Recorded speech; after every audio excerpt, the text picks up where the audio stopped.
আসসালামু আলাইকুম রহমতুল্লাহ। সম্মানিত দর্শক, কেমন আছেন আপনারা? আশা করি সকলেই ভালো আছেন।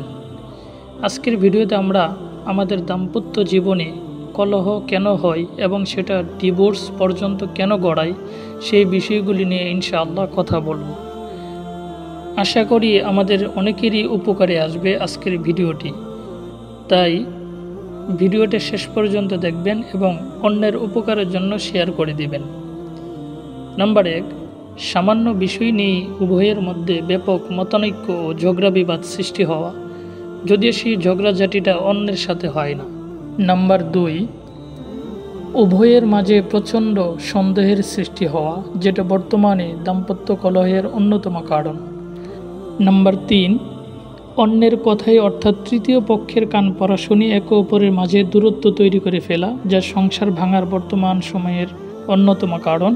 নাম্বার 4, সামান্য কথা কাটাকাটিতেই সালিশ বিচার পর্যন্ত নিয়ে যাওয়া, যার কারণে ফ্যামিলিগতভাবে বিচ্ছেদের সিদ্ধান্ত এসে যায়। নাম্বার 5, পরস্পরের প্রতি ভালোবাসার টান কমিয়ে দেওয়া, যার ফলে স্বামী পরনারীতে আসক্ত হয়ে পড়ে এবং স্ত্রী পরপুরুষের প্রতি আসক্ত হয়ে পড়ে এবং শেষ পরিণতিতে ডিভোর্সের সমাধান খোঁজার চেষ্টা করা হয়। নাম্বার 6, একান্ত গোপনীয় বিষয়গুলো তৃতীয় পক্ষের মধ্যে শেয়ার করে দেওয়া। নাম্বার 7, একে অপরের পছন্দ অপছন্দগুলো গুরুত্ব না দেওয়া। নাম্বার 8, একে অপরের প্রতি বিশ্বাস হারিয়ে ফেলা। দাম্পত্য জীবনে একবার তা ভেঙে গেলে আবার অর্জন করা আরও কঠিন। নাম্বার 9, ঝগড়া মান অভিমান একে অপরের প্রতি যত্ন ভালোবাসা কমিয়ে দূরত্ব তৈরি করে ফেলা। নাম্বার 10, ব্যক্তিগত বিষয়ে উভয় পক্ষের ফ্যামিলি সদস্যদের বাড়াবাড়িতে সংসার ভাঙন পর্যন্ত গড়ায়, অনেক সময় পর্যন্ত।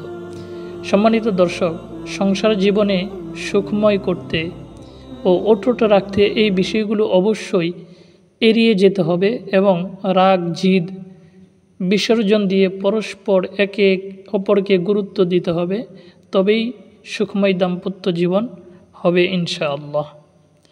ভিডিওটি ভালো লাগলে অবশ্যই শেয়ার করে দিবেন এবং চ্যানেলটি সাবস্ক্রাইব করে সকলেই পাশেই থাকবেন ইনশাআল্লাহ।